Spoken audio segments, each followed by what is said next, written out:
अस्सलामु अलैकुम वरहमतुल्लाहि वबरकातुहू।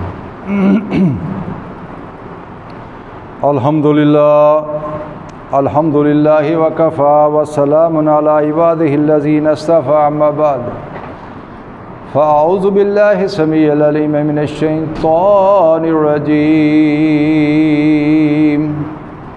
बिस्मिल्लाहिर्रहमानिर्रहीम।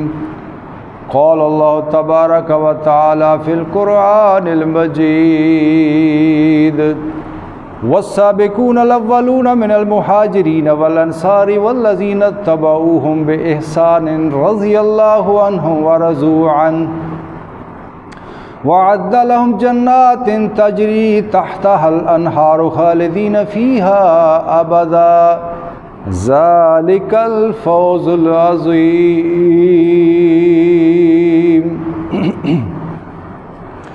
रब्बि इश्रह ली सदरी व यस्सिर ली अमरी वहलुल उक़दतम मिन लिसानी यफ़क़हू क़ौली।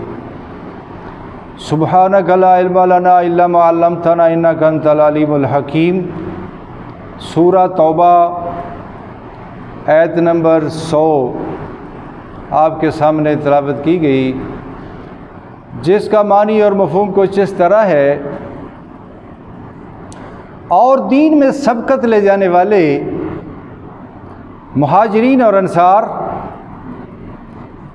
और वो लोग जो क़यामत तक उनकी अखलास के साथ पैरवी करेंगे, अल्लाह उनसे राज़ी, वो अल्लाह से राज़ी। और उनके लिए मैंने ऐसे बागात तैयार किए हैं जिनके नीचे नहरें चलती हैं और वो इसमें मेश मेश रहेंगे, और ये बहुत बड़ी कामयाबी है। हज़रत गिरामी, आज 2 मुहर्रम है। 1 मुहर्रम को 20 हिजरी 1 मुहर्रम को जनाबे उमर फ़ारूक रज़ी अल्लाह तआला अन्हु की शहादत का वाक़या पेश आया। उस हवाले से आज मैंने जो मौज़ू सुख़न का इंतख़ाब किया है वो है जनाबे उमर फ़ारूक रज़ी अल्लाह तआला अन्हु। आपकी हयात मुबारका, आपका मकाम व मर्तबा, आपकी खिदमात, इन मौज़ूआत पर बात की जाएगी। अगरचे वसी टॉपिक है, सारा दिन भी इस पर बात की जाए तो फिर भी इनका अहाता मुमकिन नहीं, लेकिन मैं इख्तिसार के साथ इनका जमाली जायज़ा आपके सामने पेश करूँगा। हज़रत उमर फ़ारूक वो हस्ती हैं, आपका नाम उमर, वालिद साहब का नाम ख़त्ताब, लक़ब फ़ारूक, कुनियत अबुल हफ्स, वालदा साहबा का नाम खंतमा, बनु अदी से आपका तल्लुक़ है। 8वीं पुश्त से आपका सिलसिला नस्ब हजूर सल्लल्लाहु अलैहि वसल्लम से मिलता है। बनु अदी के सुपुर्द मक्का की रियासत के 2 अहम शोबे थे, एक सफारतकारी का और एक मुकदमात में सालसी का, यानी डिप्लोमेसी, वजारत ख़ारजा और जुडिशरी इस कबीले के पास थी। हज़रत उमर फ़ारूक रज़ी अल्लाह तआला अन्हु जवानी में घोड़सवारी, शमशीर ज़नी, पहलवानी में महारत रखते हैं। उकास के मकाम पर मेला लगता था और आप वहाँ कुश्ती लड़ा करते थे और दियार मसार से लोग आपकी कुश्ती देखने के लिए आया करते थे। 26 साल की उम्र में आपने इस्लाम कबूल किया और 6 नबवी का वो साल था जब आपने इस्लाम कबूल किया। और आपके लिए जनाब रसूल अल्लाह सल्लल्लाहु अलैहि वसल्लम ने खुसूसी तौर पर अल्लाह ताला से आपको मांगा। हजूर ने दुआ की, या अल्लाह इस्लाम की मदद फरमा अमर बिन हिशाम के साथ या उमर बिन ख़त्ताब के साथ। तो अल्लाह ताला ने हजूर का भी इंतखाब है और जनाब उमर फ़ारूक अल्लाह का भी इंतखाब है। आपके ईमान लाने का वाक़या भी अजीब है। अबू जहल ने आपको अच्छी तरह बरंगेख्ता किया हजूर सल्लल्लाहु अलैहि वसल्लम के ख़िलाफ़, यहाँ तक कि आपके कत्ल पर आमादा किया। आप नंगी तलवार लेकर घर से निकले, रास्ते में नईम बिन अब्दुल्ला मिले, कहा उमर कहाँ का रुख है, और आपने अपना मकसद बताया। तो उन्होंने कहा पहले अपने घर की खबर तो लो, तेरी बहन और तेरा बनोई मुसलमान हो चुके हैं। आप सीधे घर गए, उन दोनों पर तशद्दुद शुरू कर दिया। बहन ने रजिस्ट नहीं किया, मार खाती रही, कहा उमर मैं अपना दीन नहीं छोड़ सकती, तू मुझे चाहे जान से मार दे। कहा कि क्या पढ़ रहे थे, उन्होंने कुरान के औराक दिखाए, आपने पढ़े, अल्लाह के नबी की दुआ थी। आपने जब कुरान पढ़ा तो दिल की दुनिया बदलना शुरू हो गई। कहा कि हजूर के कदमों में मुझे ले जाओ। दारे अरकम में हजूर तशरीफ़ फरमाए। आप वहाँ पहुँचे, लोगों ने कहा कि उमर आ रहे हैं, उमर आ रहे हैं। हज़रत हमज़ा हजूर के पास हैं। कहा कि अगर नेक इरादे से आए हैं तो वेल एंड गुड, अदरवाइज़ आपकी तलवार से ही आपका सर कलम कर दिया जाएगा, आने दो। हजूर के पास आए, हजूर ने फरमाया उमर अभी रुके नहीं, रुक जाओ, कबल इसके कि तुम पर अल्लाह की ज़िल्लत मसल्लत हो जाए। तो हज़रत उमर फ़ारूक रज़ी अल्लाह ताला अन्हो आप दीदा हो गए और आपने कहा या रसूलल्लाह मैं तो इस्लाम लाने के लिए हाज़िर हुआ हूँ। हजूर ने कलमा पढ़ाया और आपकी मजलिस में एक नारा तकबीर बुलंद हुआ। आपके इस्लाम लाने के बाद एक वाज़े तब्दीली आई, इसलिए आपको फ़ारूक का लक़ब दिया गया। पहले मुसलमान छुप कर इबादत करते थे, आपके इस्लाम लाने के बाद मुसलमान काफ़ी हद तक ओपनली इबादत करने लगे। हज़रत उमर फ़ारूक रज़ी अल्लाह ताला अन्हु ने हजूर से वालिहाना मोहब्बत है, और आपने जब हजूर का इज़्न हुआ तो आप बाकी सब साहबा ने छुप कर हिजरत की।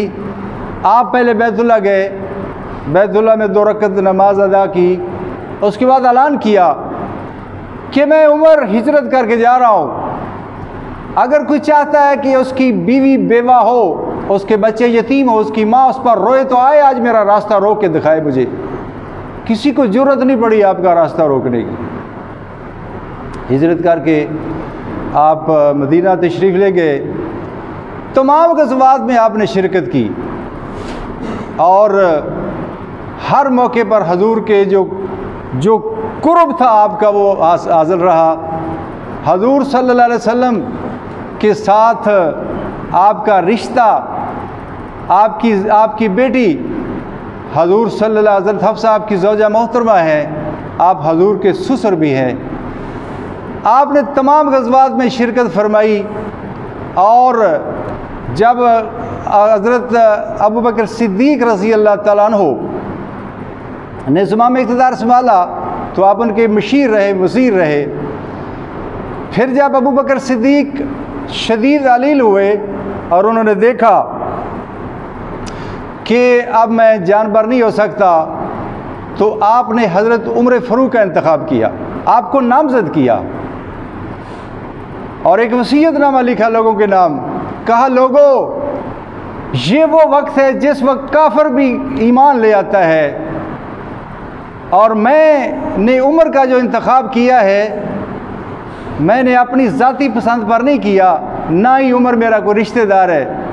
मैंने आपकी भलाई और बेहतरी को मुकद्दम रखा है, और मैं समझता हूँ कि ये आपको सही नहज पर चलाएंगे। ये मेरी उम्मीद है। अगर ये मेरी उम्मीद पर पूरा नहीं उतरते तो मैं गैब नहीं जानता। उमर फ़ारूक रज़ी अल्लाह ताला ने ज़माम इक़्तिदार संभाली। आपने एक लोगों से ख़िताब किया, फरमाया लोगों, अरब की मिसाल एक ऊँट की सी है जिसके सारबान का फ़र्ज़ है कि उसको सही नहज पर, सही रास्ते पर चलाए, और रब्बे काबा की कसम मैं आपको सीधे रास्ते पर चलाने की कोशिश करूंगा। जो आदमी सीधे राह पर चलेगा, मैं उसके साथ उसने सलूक से पेश आऊँगा। और जो जुल्म और ज़्यादती को अपनाएगा मैं उसको हरफ़े गलत की तरह मटा के रख दूँगा। और आपने अल्लाह की तरफ मुखातब होकर कहा, इलाही मैं कमज़ोर हूँ, मेरी मदद फरमा, मैं सख्त हूँ, मुझे नरम फरमा। आप खलीफा मंतखब हुए, 10.5 साल आपने खिलाफत संभाली, 22 लाख मुरब्बा मील पर आपकी हुकूमत थी। ये इलाका तकरीबन हिंदुस्तान, पाकिस्तान, अफ़गानिस्तान, ईरान मिलाएँ तो इतना इलाका बनता है, इससे भी शायद ज़्यादा बन जाए। अफ्रीका, बर्रे सगीर और शुमाली सेंट्रल एशिया तक आपकी हुकूमत है। और खलीफा की हालत ये है कि एक दफ़ा ईरान का एक जनरल था, वो आपसे मिलने के लिए आया, तो आप मस्जिद नबी में ऐसे मिट्टी पर पड़े हैं, रेत पर तहमत सी बांधी हुई है, लेटे हुए हैं। तो उसने आपको देखा तो पहले तो उसने आपको लाइट से लिया, लेकिन जब आप खड़े हुए तो उस पर इस कदर हैबत तारी हुई कि वो कपकपाने लगा। और उसने ये बात कही, और उसने कहा कि आपने इंसाफ किया और आप अमन से हैं, हमारे हुक्मरानों ने जुल्म किया और खौफ में हैं। आज अपने मुल्क की हालत देख लें, यही हालत है हमारे मुल्क की भी। तो उमर फ़ारूक रज़ी अल्लाह ताला अन्हु ने ज़माम इक़्तिदार संभाला, मजलिस शूरा आपने कायम की, जलीलुल क़द्र जो सहाबा थे उनको मजलिस शूरा में शामिल किया। जितने भी रियासत के फ़ैसले हैं वो मजलिस शूरा में तय होते हैं। खलीफा आप फरमाया करते थे, मेरी मिसाल जो है एक यतीम के कफ़ील की सी है, जो यतीम के माल में से सिर्फ उतना लेने का हक रखता है जिससे उसकी बस गुजर बसर हो जाए। और खलीफा सिर्फ 2 दिरहम रोज़ाना बैतुल माल से मुआवजा लेते थे। आपने एक जुडिशरी का निज़ाम कायम किया, निज़ाम अदल। चीफ जस्टिस आप खलीफा खुद हैं। आपने रियासत को 11 सूबों में तकसीम किया और सारी रियासत में निज़ाम अदल कायम किया। जो जजेस थे, काजी थे, उनका हसब नसब देखा जाता था, कुरान से उनका तल्लुक़ देखा जाता था, और उनकी तनख्वाहें 500 दिरहम तक थी। खलीफा की 60 दिरहम और काजी की 500 दिरहम। और आपने आमलीन मुकर्रर किए, मदारस कायम किए, मसाजिद में इमाम, मुअज्जिन इनका इंतखाब किया और उनको बाकायदा बैतुल माल से पे किया जाता था। बाद सहाबा जो थे इस पर उन्होंने मोतरज़ हुए, अमीरुल मोमिनीन हम दीनी खिदमत का मुआवजा लें। आपने फरमाया, आप तो अल्लाह के नबी के सहाबा हैं, आप तो कुर्बानियाँ दे लेंगे, लेकिन बाद में जो लोग आएंगे वो आप जैसी कुर्बानियाँ नहीं दे सकेंगे, और फिर इसके लिए वो करप्शन करेंगे, गलत ज़राए इख्तियार करेंगे। तो आपकी दूर अंदेशी आप देखें। तो आपने निज़ाम तलीम जो कायम किया वो भी मसाली था, और वज़ीर जो थे, वज़ीर तलीम जो थे हज़रत अबू सुफ़ियान थे रज़ी अल्लाह ताला अन्हु। हज़रत अबू सुफ़ियान पूरी रियासत को विज़िट करते हैं, और जिसको जिस रियासत में किसी बशिंदे को कुरान का कुछ हिस्सा नहीं था, याद नहीं था, तो उसको सज़ा दी जाती थी। और सूरा बकरा, निसा, माइदा, सूरा नूर, सूरा हज, ये 5 सूरतें जो थी ये लाजमी निसाब था, हर रियासत के बशिंदे को याद करना लाजम था। तो आपने ऐसा निज़ाम तालीम कायम किया कि आवाम की तरबियत आपने की। हज़रात गिरामी, राया अल अवाम काला नाम अरबी में कहा जाता है कि अवाम तो एक ढोर डंगर मवेशियों की तरह होते हैं। ये हुक्मरान हैं जो इनको नकेल डाल के सही नहज पर, सही समत में चलाते हैं। तो अल्लाह करे पाकिस्तान को भी कोई सही खलीफा, कोई सही हाकम ऐसा मिल जाए जो आवाम की तरबियत कर सके।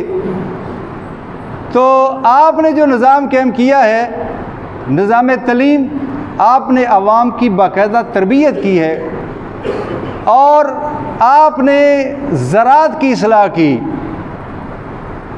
पूरी रियासत की आपने पैमाइश की, ज़मीनों की पैमाइश की और जागीरदाराना निज़ाम का आपने खात्मा फरमाया।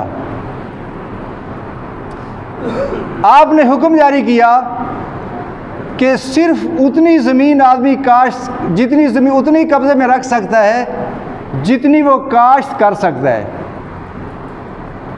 इससे ज़्यादा किसी आदमी को पूरी सल्तनत में इख्तियार नहीं है कि वो ज़मीन पर कब्ज़ा करे। इसका फ़ायदा ये हुआ कि एक तो जागीरदाराना निज़ाम ख़त्म हो गया और दूसरा ज़मीन आबाद होना शुरू हो गई। हज़रात गिरामी, साथ साथ अपना भी ज़रा मुवाज़ना करते जाएं। ये एहतसाब हम क्यों वाक़यात सहाबा कराम के पढ़ते हैं, कुरान के क्यों वाक़यात पढ़ते हैं? मकसद अपना ज़ाती एहतसाब भी है। पाकिस्तान का जो बेड़ा गर्क हुआ इंतज़ामी तौर पर इन जागीरदाराना निज़ाम की वजह से हुआ। 1947 में इंडिया भी आज़ाद हुआ, हम भी आज़ाद हुए।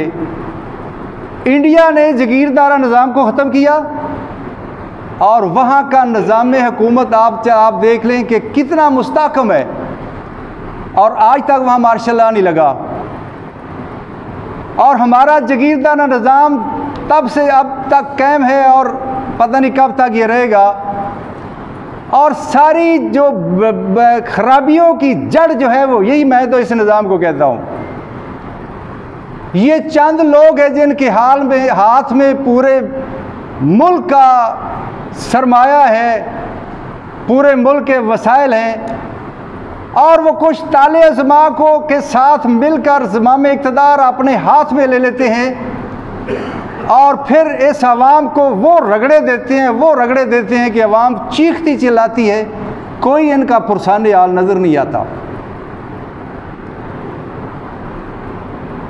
और ये जो आपको जागीरदार नज़र आते हैं पाकिस्तान के, इनमें से मोस्टली वो लोग हैं जिनके जद्दे अमजद जो हैं अंग्रेज़ के वफ़ादार थे, हमारे गद्दार थे।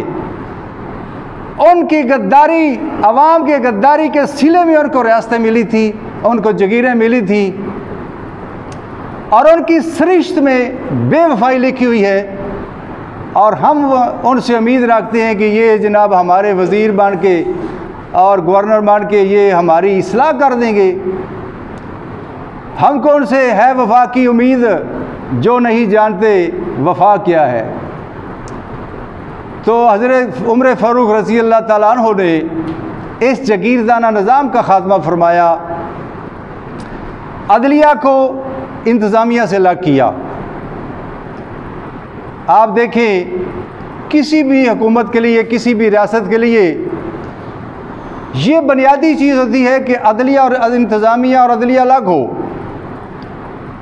तो आपने आज से आप देखें सैकड़ों साल पहले ये फ़ैसला फरमाया कि अदलिया और इंतज़ामिया अलग होगी और आप ख़ुद खलीफा खुद इलाके को विज़िट करते हैं और पेट्रोलिंग खुद करते हैं और आपने पुलिस का बाकायदा निज़ाम कायम किया, फ़ौज का बाकायदा निज़ाम किया।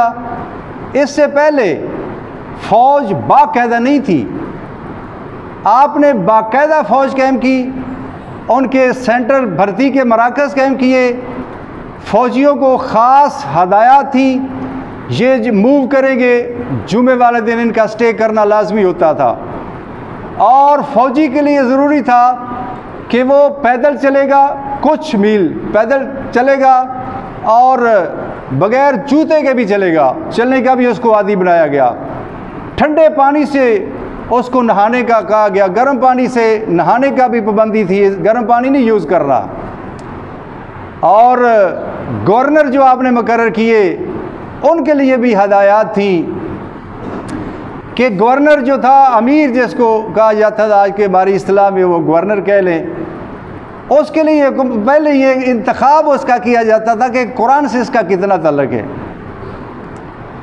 तो गवर्नर के अमीर के लिए ज़रूरी होता था, शराइत थी कि ना तो वो तुर्की घोड़े पर बैठेगा, ना वो बारीक कपड़े पहनेगा, ना वो छना हुआ आटा खाएगा, और वो अपने दफ्तर के बाहर दरबान नहीं बिठाएगा ताकि पब्लिक को डायरेक्ट एक्सेस उसमें अमीर तक रहे।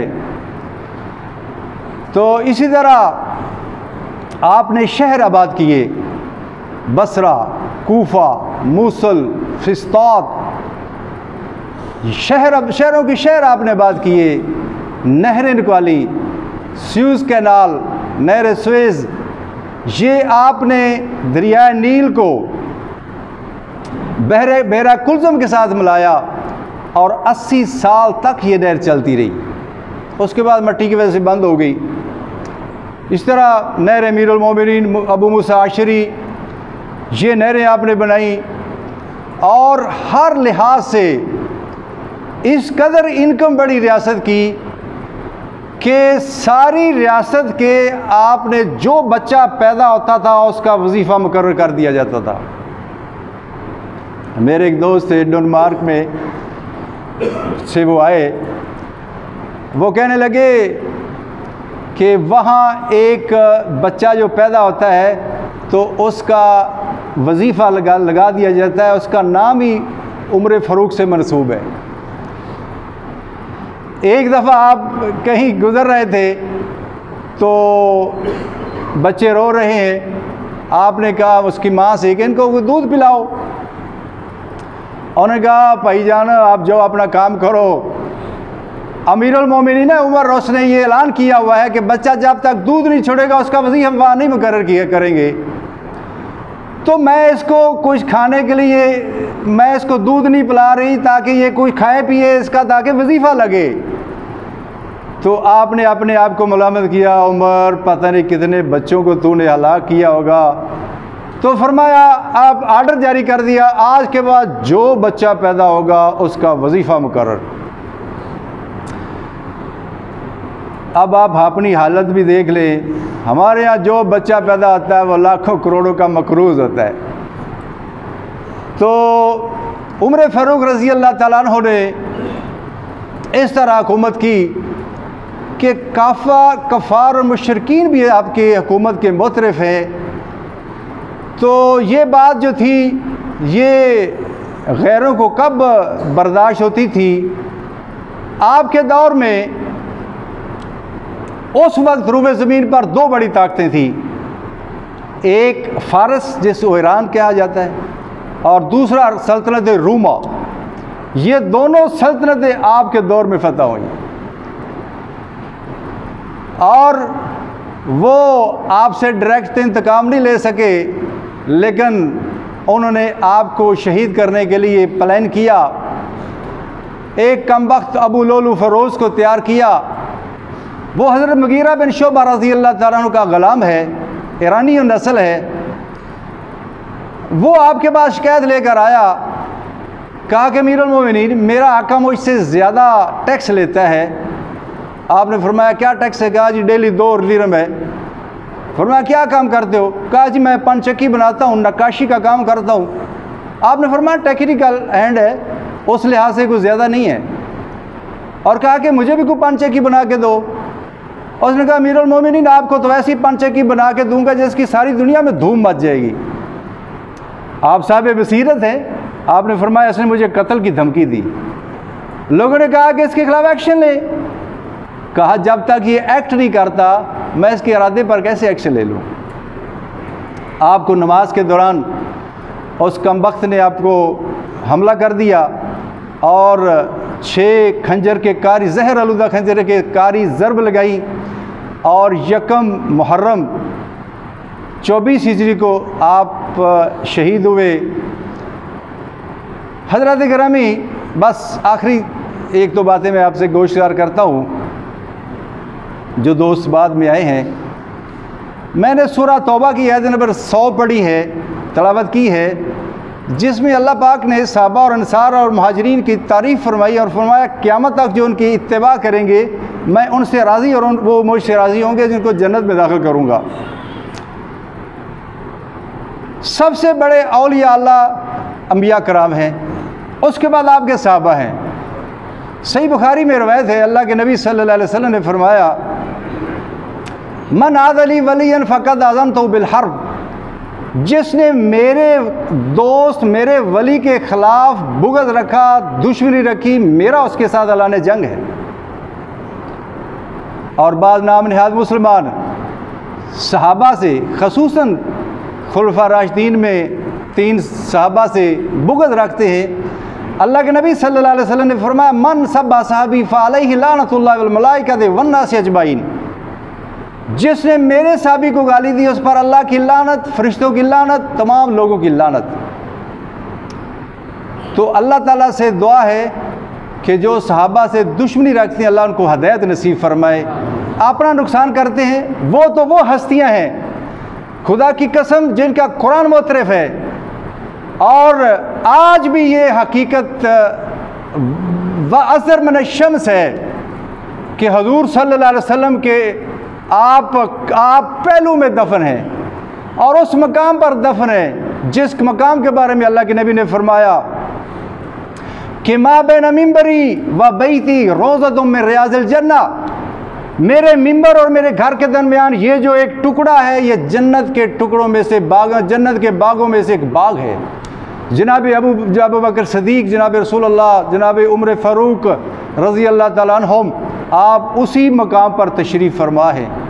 वाखिर दावाना अनिल हम्दुलिल्लाहि रब्बिल आलमीन व मा अलैना इल्लल बलागुल मुबीन।